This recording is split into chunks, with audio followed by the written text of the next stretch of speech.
Bonjour, bienvenue dans cette nouvelle émission Croix de Neuf. Aujourd'hui, je reçois Mme Valérie Vertal-Loriot, secrétaire académique du SNES, pour nous parler de la rentrée scolaire depuis quelques jours, mais aussi les mesures. Bonjour Mme Valérie Vertal-Loriot. Bonjour Manu.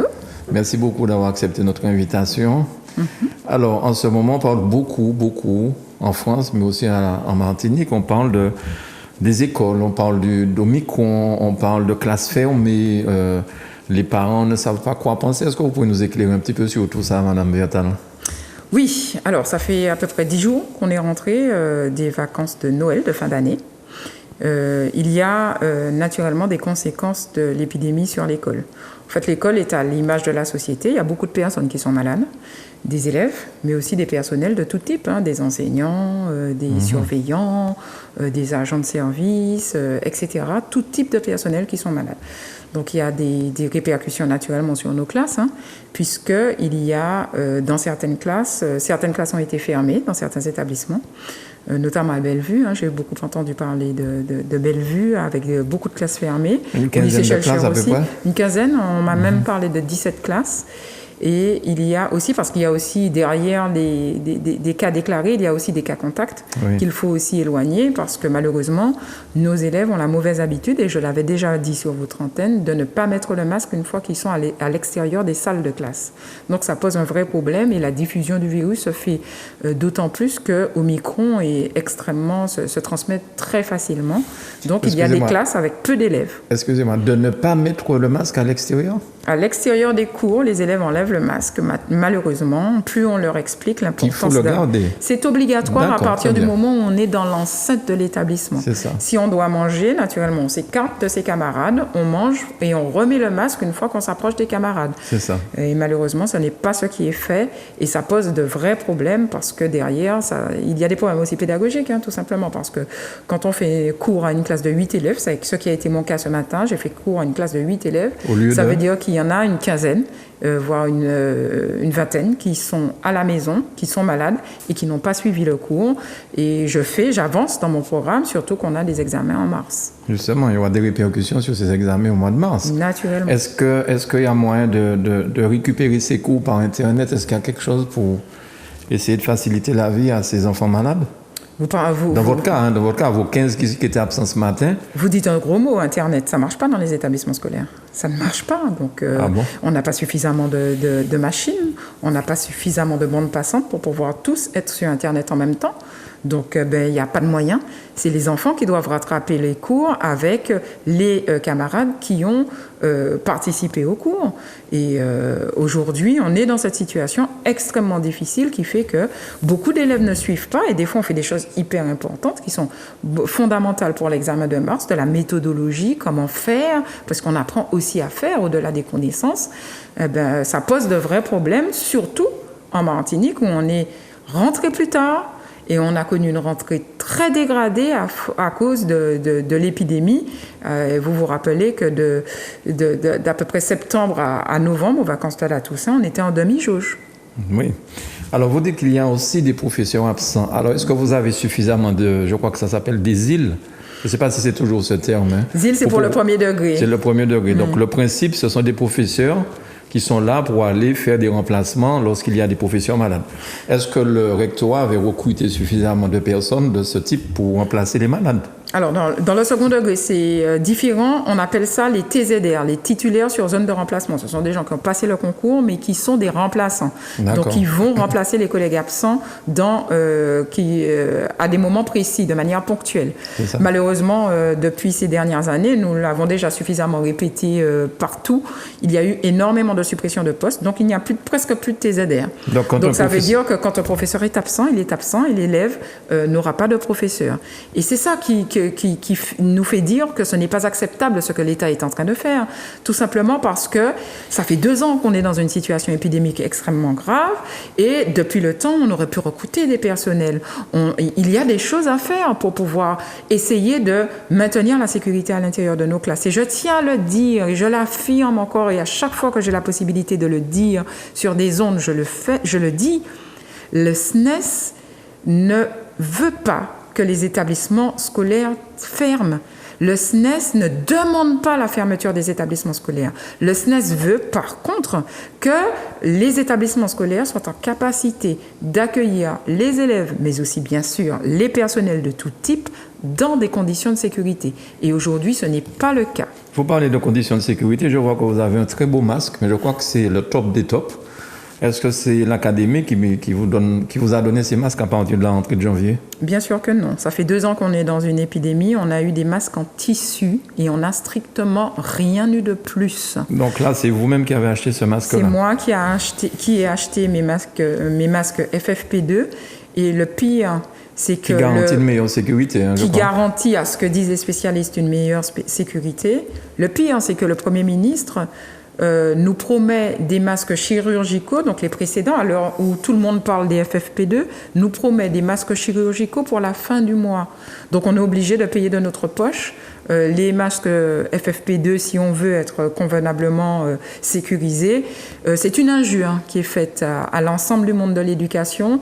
C'est un mépris, on ne nous parle pas, on parle aux parents, on parle à plein de gens, sauf à nous. Bien évidemment qu'il faut parler aux parents parce que ce sont des partenaires de l'éducation.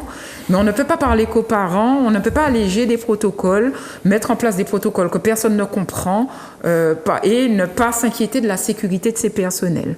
Alors, en parlant de protocole, le Premier ministre a parlé sur TF1 de J2, J4. Je ne suis pas sûr que les parents ont peut-être bien compris ce qu'il voulait dire. Est-ce que vous pouvez nous expliquer, s'il vous plaît?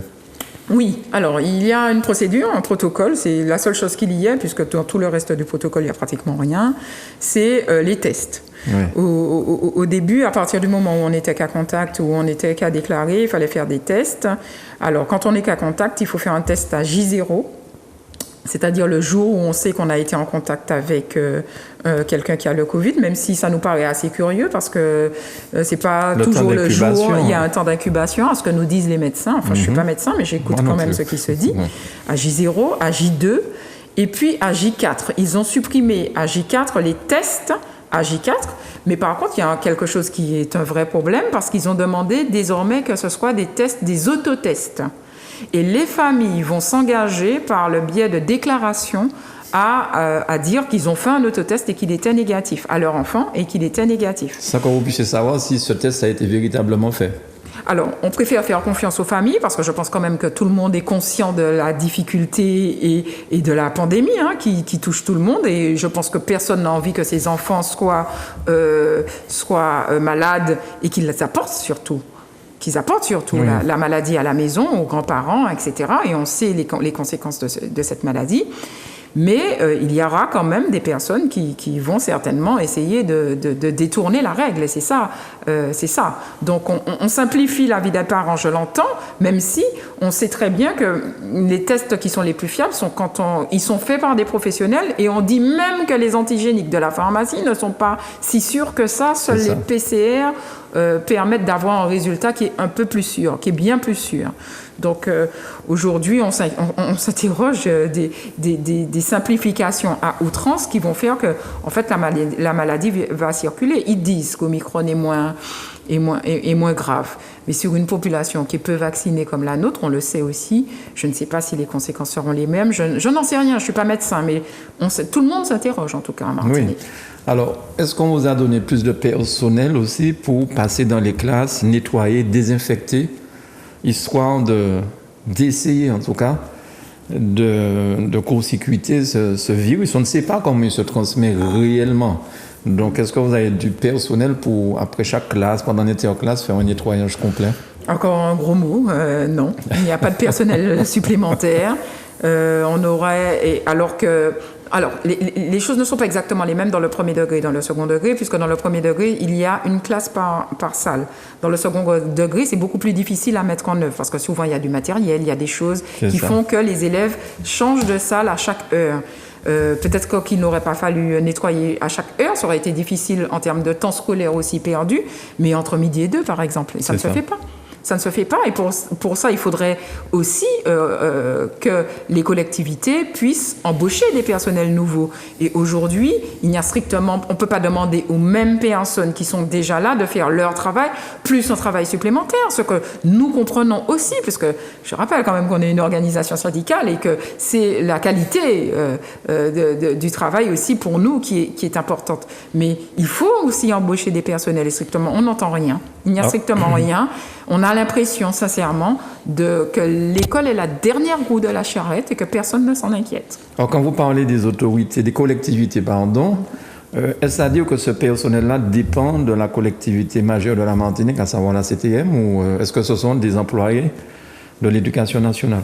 Alors, les agents de service dépendent des collectivités. Alors, pour le premier degré, il s'agit des mairies, des municipalités. Et pour le second degré, c'est-à-dire les collèges et les lycées, lycées généraux et technologiques et lycées professionnels aussi, il s'agit de personnels qui dépendent de la CTM. D'accord. Bien. Et la CTM ne vous a pas encore rencontré, le syndicat, pour savoir si vous avez besoin de mesures complémentaires, non? Je pense qu'ils ont certainement rencontré les organisations syndicales des agents. J'espère en tout cas, parce que voilà, je trouverais ça assez fou que ça n'ait pas été fait, mais pour l'instant en tout cas on ne les a pas entendus. Oui. Alors des examens en mars, quels sont-ils? Alors ce sont des examens pour le baccalauréat, les examens des spécialités, puisque chaque élève de terminale a choisi 2 spécialités au cours de son parcours, et il y a des examens écrits de spécialités en mars. Pour l'instant, il faut dire les choses comme elles sont. La Martinique a commencé en retard. Elle a commencé en mode dégradé avec les demi-jauges. Les élèves ne seront pas prêts. Depuis le mois de septembre, nous parlons, nous le rappelons. Nous avons eu des contacts avec le ministère par le biais de notre syndicat national qui a échangé avec le ministère. Notre secrétaire générale, Sophie Vénétité, elle en a encore parlé au ministère qui ne répond pas. Parce qu'en fait, on a l'impression que dans cette affaire, il faut sauver le baccalauréat du soldat Blanquer, et peu importe les conditions dans lesquelles le baccalauréat a été passé par les élèves. Nous avons connu une rentrée dégradée, nous n'avons pas terminé les programmes pour mars, et même en France, où ils n'ont pas eu de rentrée dégradée, puisqu'ils ont commencé à travailler dès les débuts du mois de septembre, et qui n'ont pas eu de demi-jauge, parce qu'on n'était pas au même niveau du protocole, eux-mêmes sont en retard. Donc vous imaginez bien que nous, en Martinique, c'est bien pire. Donc on fait le maximum, on met énormément de pression sur les épaules de ces enfants. Bien sûr, eux aussi, ils croulent sous le travail, plus tous ceux qui sont absents. Vous imaginez l'immensité du travail que nous avons à fournir pour pouvoir les préparer au mieux, parce que je rappelle quand même que les enseignants, leur seul objectif, c'est former notre jeunesse pour pouvoir avoir des professionnels dans les années futures. Alors, est-ce que, de par tous ces problèmes, les épreuves vont être allégées pour les examens? Parce que ce n'est pas de leur faute, en fait. Aujourd'hui, nous n'en savons strictement rien. Nous interrogeons le ministère ne nous répond pas. Et c'est ça, c'est ça aussi le mépris qui est instauré et c'est de là d'où vient aussi toute la détestation vis-à-vis du ministre Blanquer, c'est parce qu'on ne nous répond pas. Il y a une situation particulière en Martinique. On a fait un certain nombre de propositions parce que nous avons écrit une espèce de note technique à monsieur le recteur pour pouvoir échanger avec le ministère sur les épreuves. S'il y a des épreuves, elles devraient au moins être adaptées. En tout cas, le SNES demande que les épreuves soient repoussées au mois de juin. D'accord. Pour l'instant, nous n'avons pas de réponse sur le mois de juin, mais pire encore, nous n'avons pas de réponse sur le mois de mars, puisque on devrait pouvoir adapter nos épreuves à la situation martiniquaise. Mais est-ce que M. Blanquer, le ministre de l'Éducation nationale, est encore aux manettes de ce ministère? Parce qu'on a bien remarqué que c'est le Premier ministre qui est venu sur TF1 et LCI faire les annonces. D'habitude, c'est le ministre qui vient défendre son ministère. Pourquoi? Est-ce qu'il est en voie de disparition dans ce ministère? Vous êtes bien... Vous supposez bien que je ne suis pas dans le secret des dieux. Mais enfin, nous avons aussi constaté... Ça vous a quand même étonné? Nous avons été fort étonnés. Mais régulièrement, le ministre Blanquer est remis en cause par l'ensemble du monde enseignant. Je crois que en termes de longévité, c'est le meilleur, puisque c'est celui qui va rester pendant tout le mandat. Mais en termes de détestation, je crois que c'est le meilleur aussi. Je n'ai jamais vu une telle détestation des équipes de l'éducation nationale vis-à-vis de son ministre. Franchement, c'est quelque chose que je trouve assez effarant. Et puis, la dernière en date, on ne peut pas répondre à des organisations syndicales qui vous demandent plus de sécurité dans les établissements scolaires. On ne fait pas grève contre le virus. C'est affolant quand même d'avoir cette communication qui est toujours dans le mépris des équipes. Quand un ministre déteste les enseignants, eh bien, de l'autre côté, vous avez bien compris qu'il y a cette détestation aussi. Ceci dit, le président, lui, il emmerde les non-vaccinés. Hein. Il ne déteste pas seulement les non-vaccinés, il les emmerde. Alors ça, c'est aussi la misère. Là aussi, c'est un autre pan, mais enfin, moi, je ne me risquerai pas à commenter tout ce qui concerne les vaccins, les non-vaccins, parce que non, c'est simplement le terme employé par le président de la République. Je crois qu'il y a tellement de crispation ici autour de ce vaccin qu'aujourd'hui, on n'a même plus envie d'en parler. C'est vrai qu'un président, ça ne devrait pas dire ça. Je pense. Mais bon, de toute façon, c'était étudié. Hein. Nous ne sommes pas dupes non plus. Lorsque vous avez commencé à exercer, est-ce que le ministre Luc Ferry était... Est-ce que vous avez connu le ministre Luc Ferry au ministère de l'Éducation? Je suis bien vieille, mais... Je ne me rappelle plus. Je crois que c'est avec Sarkozy qu'il était là. C'était avec Sarkozy, oui. J'ai connu un certain nombre de ministres. Je n'ai pas connu Allègre en tant qu'enseignante. Lui, il voulait dégraisser le mammouth. Qui voulait dégraisser le mammouth. J'ai connu Ferry, le philosophe. Oui. J'ai connu des ministres. Mais enfin, celui-là, vraiment, j'ai l'impression que c'est particulier. Parce qu'il y a... C'est ça, en fait. On ne peut pas diriger des gens que l'on déteste. Et il me semble que c'est le problème. C'est le problème.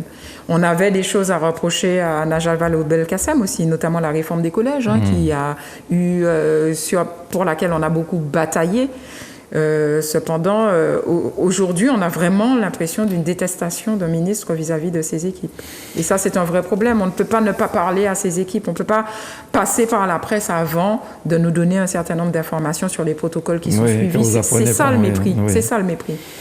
La question que je me pose quand même, madame, c'est est-ce qu'aujourd'hui, toutes ces réformes, chaque ministre qui passe, que ce soit dans ce ministère ou dans d'autres ministères, on dirait qu'ils veulent laisser une empreinte avec leur nom.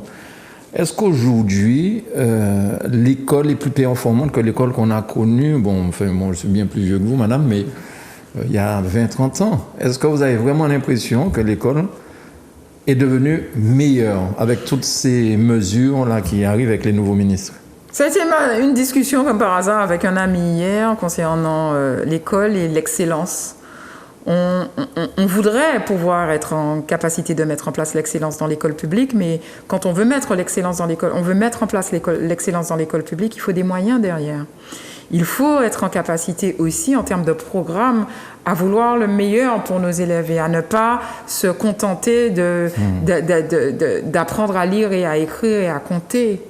Il faut aussi qu'il y ait cette culture de l'excellence que l'on a perdue, qu'on essaie de rattraper chacun dans notre coin, malheureusement. C'est parce qu'il faut derrière des budgets, et vous savez très bien que l'argent, c'est le nerf de la guerre, et que derrière, l'État n'a plus envie d'investir sur l'école. Et c'est une des raisons pour lesquelles l'école française a tant chuté, il faut le dire.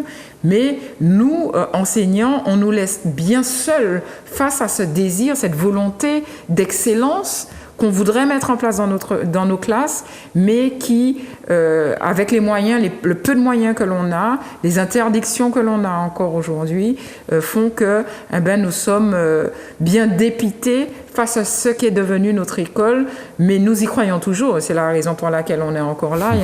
Mais vous voyez aussi que dans les chiffres des gens qui s'inscrivent au concours, il y a une chute des inscriptions au concours de l'éducation nationale, parce que dans l'éducation nationale, on est mal payé, parce que dans l'éducation nationale, on nous a enlevé aussi les moyens de pouvoir faire pression, parce qu'il s'agit de ça aussi, c'est ça la jeunesse, faire pression pour pouvoir obtenir des résultats.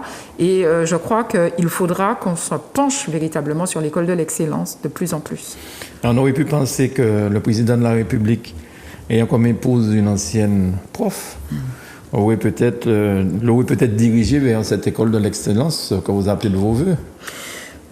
Oui, malheureusement, peut-être qu'elle n'a pas suffisamment d'influence politique, je n'en sais strictement rien. Mais derrière, c'est une affaire de moyens. C'est une affaire de moyens. Je vois, hein, ils se sont bien rendus compte. Ils ont multiplié les moyens dans le premier degré en nous disant qu'il fallait faire des petits groupes, notamment en CP, pour que les élèves apprennent mieux à lire. Donc on est d'accord qu'il faut plus de moyens. S'il faut des petits groupes, il faut plus d'enseignants. Eh bien, il faut plus d'enseignants, et particulièrement dans des territoires comme les nôtres où on souffre d'un certain nombre de difficultés au départ. Eh bien, il aurait fallu investir sur la jeunesse martiniquaise. Mais ce n'est pas ce qui est fait, malheureusement, et on n'y arrive pas. Mais on se bat et on continue à se battre parce qu'on y croit toujours, parce que l'avenir de nos élèves est ce qui est le plus important dans ce métier-là. Oui, parce qu'il semblerait, je me dis bien, il semblerait que j'ai entendu, sur ce plateau d'ailleurs, que des élèves qui arrivent en 6e, en 5e, des fois, ils ne savent pas véritablement lire ou compter, enfin, faire un certain nombre de choses. Et de manière générale, même en France, que les mathématiques, aujourd'hui, ça fait défaut. Il y a un vrai problème en mathématiques, il y a un vrai problème de lecture aussi, parce que la lecture, c'est pas seulement être en capacité de déchiffrer, c'est être en capacité de déchiffrer, mais de comprendre ce que l'on a lu. Il y a aussi une succession de nouvelles méthodes qui sont arrivées, qui font des drames, hein, tout simplement, dans le premier degré. Et des moyens en moins, quand on voit que, avant, on permettait aux élèves de refaire une année pour pouvoir redoubler. Aujourd'hui, qu'est-ce que l'État nous dit? Le redoublement coûte cher. Donc, on fait passer malgré les difficultés. Il y a tellement de choses sur lesquelles on pourrait discuter des heures qui font qu'aujourd'hui, on est dans une situation difficile. Mais j'ai envie de donner quand même de l'espoir. Nous, en tout cas, enseignants, on y croit. Et on a envie d'arriver à mieux.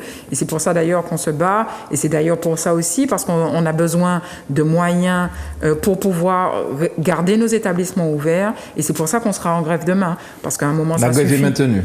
La grève est maintenue. On sera en grève demain parce que ça suffit, parce qu'il faut qu'on ait des moyens de maintenir les établissements ouverts. S'il faut des moyens pour maintenir les établissements ouverts, il faut des masques, il faut des gens pour nettoyer, il faut des collègues recrutés pour pouvoir remplacer les profs absents. Il faut aussi que les vies scolaires, il faut voir l'état des vies scolaires aujourd'hui. Les vies scolaires sont devenues des succursales de l'ARS. Ce sont les surveillants qui font du contact tracing. Est-ce que c'est acceptable ? Et les vies scolaires sont aussi touchées par la maladie. L'Agence régionale de santé. Oui, tout à fait. Aujourd'hui, et je l'assume complètement, les vies scolaires font un travail qui normalement n'est pas leur travail. Ce n'est plus acceptable qu'on travaille dans ces conditions. Et en plus, il y a énormément de collègues de la vie scolaire qui sont eux-mêmes malades. Et donc, il y a moins de personnel et c'est eux qui font le contact tracing dans les établissements scolaires. Bien évidemment qu'ils sont là en lien. Qu'est-ce que vous appelez le contact tracing pour que... Savoir quels sont les élèves avec ceux qui sont contaminés, savoir qui est-ce qu'ils ont fréquenté sans masque. D'accord. Donc ça, bien évidemment qu'il faut travailler de concert avec l'ARS, mais ils ne peuvent pas faire tout seuls tout. De leur côté, il y a certainement des professionnels ARS qui eux aussi sont touchés par l'épidémie, qui sont en difficulté, etc. Mais par contre, on n'est pas des succursales de l'ARS dans les établissements scolaires. Les CPE, moi j'ai eu des CPE ce matin qui me disent qu'ils n'ont jamais vu une situation aussi tendue dans les vies scolaires. Ouais, ça me rappelle un petit peu les restaurateurs qui devront contrôler les passes sanitaires aussi avec l'identité des personnes. Donc faire le travail de la police. Il y a un vrai problème. Il y a des problèmes qui sont causés par cette épidémie. Il faut que tous ensemble, on essaye de faire au mieux. Mais vraiment, vraiment, j'ai envie de dire à tous les parents, à tous les élèves, mais globalement à tous les Martiniquais, respectons les gestes barrières, portons nos masques, lavons-nous les mains. Oui. En tout cas, je vous souhaite de ne pas lâcher, madame. Vous avez une détermination malgré ces 2 ans de difficultés. Je sens que vous aimez votre métier. Oui, particulièrement. Donc, ne baissez pas les bras parce qu'il y a beaucoup de personnes aujourd'hui, de plus en plus, qui abandonnent certains métiers, des gens qui travaillent pour l'État, des infirmières, des infirmiers, certaines personnes de l'éducation nationale aussi. Vous avez parlé du coup de ce que vous touchez. Donc, tenez bon. Merci en tout cas, c'est toujours un plaisir d'être avec vous. Merci madame, merci beaucoup. Et puis rendez-vous demain donc, pour cette grève qui démarre où? Alors nous avons fait le choix en tout cas à la FSU de ne pas appeler à une manifestation, la situation sanitaire étant celle qu'elle est, beaucoup trop tendue. On a fait le choix de ne pas appeler à une manifestation et on a communiqué autour de ça. Très bien. Merci beaucoup, Madame Valérie Vertal-Loriot du SNES, elle est secrétaire académique du SNES. Merci, Madame. Merci. Merci à vous de nous avoir suivis. Je vous souhaite bon appétit si vous êtes à table. Merci à Manuela pour la réalisation et à très vite.